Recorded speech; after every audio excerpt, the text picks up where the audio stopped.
কালবি কালেমা পড়ে মুসলমান হয়ে গেছেন। মুসলমান হয়ে যাওয়ার পরে দেহিয়াতুল কালবি ওযু দ্বারাই কান্না শুরু করে দিয়েছেন। দুইটি চক্ষু দিয়ে জার জার করে পানি পড়তেছে, পানি পড়ে দাড়িগুলো ভিজে গেছে। আল্লাহর নবী বলেন, হে দেহিয়াতুল কালবি, কেন রে তুমি কান্না করতেছ?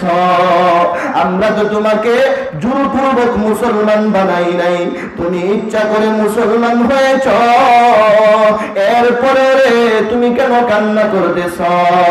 দেহিয়াতুল কালবি ডাক দিয়ে বলে, আল্লাহর নবী গো, আমি জীবনে যে অন্যায় করেছি, আমি জীবনে যে অপরাধ করেছি, আমার মতো নাফরমান, আমার মতো অপরাধী মনে হয় জগতের মধ্যে আর কেউ নাই গো আল্লাহর নবী।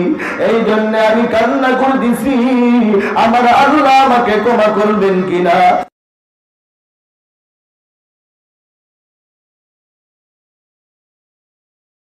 সাহাবীর নাম ছিল দেহিয়াতুল কালবি। তিনি তখনও মুসলমান হন নাই। আল্লাহর নবী একদিন আল্লাহর দরবারে প্রার্থনা করলেন, হে আল্লাহ, হে আসমান জমিনের মালিক, আল্লাহ আপনি আবু লাহাব অথবা দেহিয়াতুল কালবি দুজনের একজনকে আপনি কালেমা পড়িয়ে মুসলমান বানিয়ে দিন। আল্লাহর নবী আল্লাহর দরবারে প্রার্থনা করলেন, আল্লাহ ও দয়ার মালিক, আবু লাহাব অথবা দেহিয়াতুল কালবি দুজন থেকে একজনকে আল্লাহ আপনি মুসলমান বানাইয়া আমাদের ইসলামকে শক্তিশালী করে দেন, আমাদের হাতকে মজবুত করে দেন।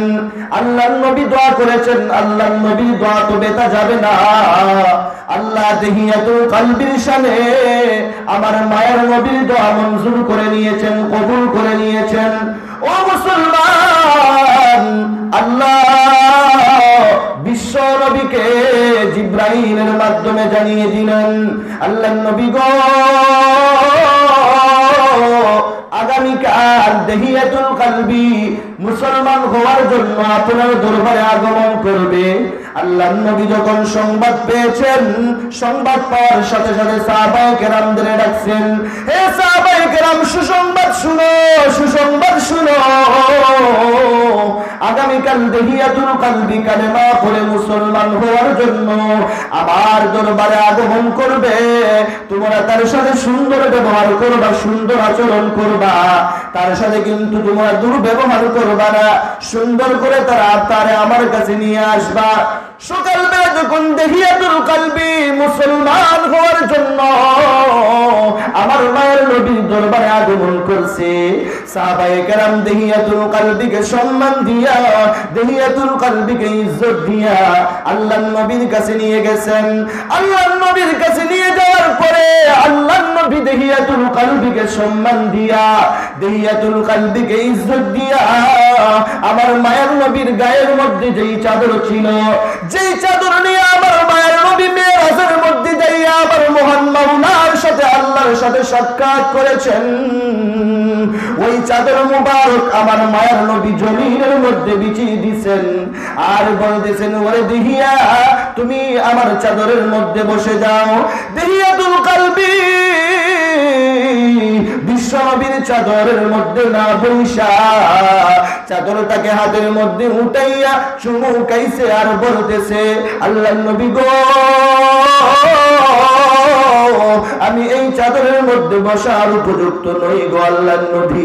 আল্লাহর নবী, আমি আপনার দরবারে কালেমা পড়ে মুসলমান হওয়ার জন্য আসছি। আল্লাহর নবী গো, আপনি আমার কালেমা পড়ে মুসলমান বানিয়ে দিন। এমনিতেই আল্লাহর নবী দেহিয়াতুল কালবিকে কালেমা পড়ে মুসলমান করে দিলেন। দেহিয়াতুল কালবি কালেমা পড়ে মুসলমান হয়ে গেছেন। মুসলমান হয়ে যাওয়ার পরে দেহিয়াতুল কালবি ওযু দ্বারাই কান্না শুরু করে দিয়েছেন। দুইটি চক্ষু দিয়ে জার জার করে পানি পড়তেছে, পানি পড়ে দাড়িগুলো ভিজে গেছে। আল্লাহর নবী বলেন, হে দেহিয়াতুল কালবি, কেন রে তুমি কান্না করতেছ? আমরা তো তোমাকে জোরপূর্বক মুসলমান বানাই নাই, তুমি ইচ্ছা করে মুসলমান হয়েছ, এরপরে রে তুমি কেন কান্না করতেছ? দেহিয়াতুল কলবি ডাক দিয়া বলে, আল্লাহর নবী গো, আমি জীবনে যে অন্যায় করেছি, আমি জীবনে যে অপরাধ করেছি, আমার মতো নাফরমান, আমার মতো অপরাধী মনে হয় জগতের মধ্যে আর কেউ নাই গো আল্লাহর নবী। এই জন্য আমি কান্না করতেছি, আমার আল্লাহ আমাকে ক্ষমা করবেন কিনা। ও গো আল্লাহর নবী, আমি আমার জীবনে আমার কত সন্তানকে আমি জীবিত কবর দিয়েছি। ওগো আল্লাহর নবী, আল্লাহ আমাকে মাফ করবেন কিনা, এই জন্য কান্না করতেছি। কয়েকদিন আগে আমি সফরের মধ্যে যাব, ওই সময় আমার প্রাণের বিবির গর্ভের মধ্যে সন্তান। আমি আমার বিবিকে বলে যাই, প্রাণের বিবি শুনো, তোমার গর্ভের মধ্যে যেই সন্তান আছে, ওই সন্তানটা যদি ছেলে সন্তান হয়, সুন্দর করে লালন পালন করবা প্রাণের বিবি। আর তোমার গর্ভের মধ্যে যে সন্তানটা আছে, ওই সন্তানটা যদি মেয়ে সন্তান হয়, আমি আশা রাখি কিন্তু তাকে দাফন করে দিবা। আল্লাহর নবী গো, আমি সফরের মধ্যে যাওয়ার পরে আমার বিবির গর্ভের মধ্যে যে সন্তান ছিল, ওই সন্তানটা হলো মেয়ে সন্তান। দুনিয়ার মধ্যে আগমনের পরে আমার বিবি আমার সন্তানটাকে অত্যন্ত আদর করে, মায়া করে, যত্ন করে লালন পালন করেছেন। ওগো আল্লাহর নবী, আমি যখন সফর থেকে আসছি, বাড়ির মধ্যে ঢুকছি, এমনিতেই আমাকে একটা সন্তান আসছে বলতেছে, ইয়া বাতি, ইয়া বাতি, ও আমার প্রাণের আব্বা গো, আমার আব্বা। এইভাবে গো আল্লাহর নবী আমাকে জড়াইয়া ধরছে। কি মোর আমার অন্তরে একটু মায়া লাগে না, একটু দরদ লাগে নাই গো আল্লাহর নবী। আমি আমার বিবির উপরে রাগান্বিত হইয়া আমি আমার বিবিকে ধমকাতে লাগলাম, আর বললাম, হে আমার বিবি, আমি ঘরে বসতে চাই না রে, এর আগে আমার হাতের মধ্যে কুড়াল দাও, আমার হাতের মধ্যে রশি দাও, তাকে দাফন করে আমি ঘরের মধ্যে বসবো। এমনিতেই সন্তান তার সাথে নিয়ে চলে যাবে। বিবি ডাক দিয়া বলে, প্রাণের স্বামী গো, চাঁদের মতো সুন্দর, এত সুন্দর ফুলের মতো সন্তান, যার কোনো অন্যায় নাই, যার কোনো অপরাধ নাই গো, অপরাধ নাই, ও প্রাণের স্বামী কেন গো তাকে অনার্থক আপনি মেরে ফেলবেন? অনার্থক আপনি কেন গো তাকে কবর দিয়ে দিবেন? ও গো আল্লাহর নবী, আমার বিবি আমাকে এইভাবে কাকুতি মিনতি করে কান্না করেছে, এরপরও আমার অন্তরে একটু দরদ লাগে নাই। আমি আমার সন্তানটাকে সাথে নিয়ে জঙ্গলার দিকে রওনা হয়ে গেছি। নীতি আমার সন্তানটা আমাকে বলে, ইয়া বাতি, আইনা তাযহাবু বি, ইয়া বাতি, আইনা তাযহাবু বি। ও আমার আব্বা জান, আপনি আমাকে কোথায় নিয়ে যান গো বাবা, আপনি আমাকে কোথায় নিয়ে যান? এইভাবে আমার সন্তানটা আমাকে ডাকে, কিন্তু আমার অন্তরে একটু মায়া লাগে না।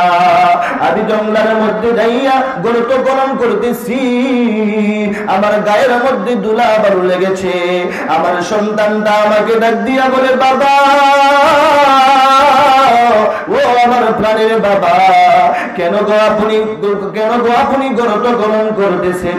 বাবা, আপনার গায়ের মধ্যে ধুলা বালু লেগেছে, আসেন গো বাবা, আমি আপনার গায়ের ধুলা বালুগুলো মুছে দেয়, আসেন। ও মুসলমান, ওই তাহিয়াতুল কলবি বলতেছেন, ও গো আল্লাহর নবী, আমার মেয়েটা আমাকে বলে, বাবা গো, আপনার শরীরের মধ্যে গাম এসে গেছে গো বাবা, আসেন আপনি, আমি আপনার শরীরের গামগুলো মুছে দেই। ও মুসলমান, তাহিয়াতুল কলবি বলে, ও গো আল্লাহর নবী, এরপর আমার অন্তরে একটু মায়া হয় নাই। আমি আমার সন্তানটাকে লাথি মাইরা ওই গর্তের মধ্যে ফেলে দিয়া, পাথর চাপা দিয়ে আমি আমার সন্তানটাকে কবর দিয়ে দিছি। ওই সময় আমার সন্তানটা আমাকে ডাকে, আব্বা, ও আমার বাবা, ও আমার প্রাণের বাবা। মেয়ে সন্তান হয়ে দুনিয়ার মধ্যে আসার কারণে যদি তোমার লজ্জা হয়ে গো বাবা, আমি ওয়াদা করছি আর তোমার সাথে যাব না, আমি যেটাই খুশি সেটাই চলে যাব। ও বাবা, এর উপরে তুমি আমাকে মাইরো না। ও গো আল্লাহর নবী, এর পরেও আমার অন্তরে একটু মায়া লাগে নাই। আমি আমার সন্তানটাকে কবর দিয়ে দিছি। এখন যেন আমার সন্তানকে আমার আব্বা বলে রেখেছিল,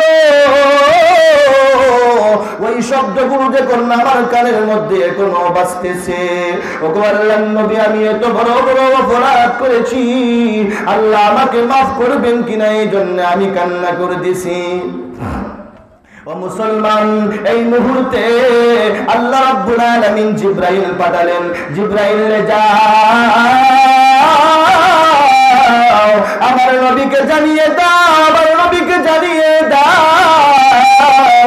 দহিয়াতুল কলবি তার জীবনের গুনার উপরে অনুতপ্ত হওয়ার কারণে, লজ্জিত হওয়ার কারণে, মুসলমান হওয়ার সাথে সাথে আল্লাহ দহিয়াতুল কলবির জীবনের সমস্ত গুনাহ মাফ করে দিয়েছে।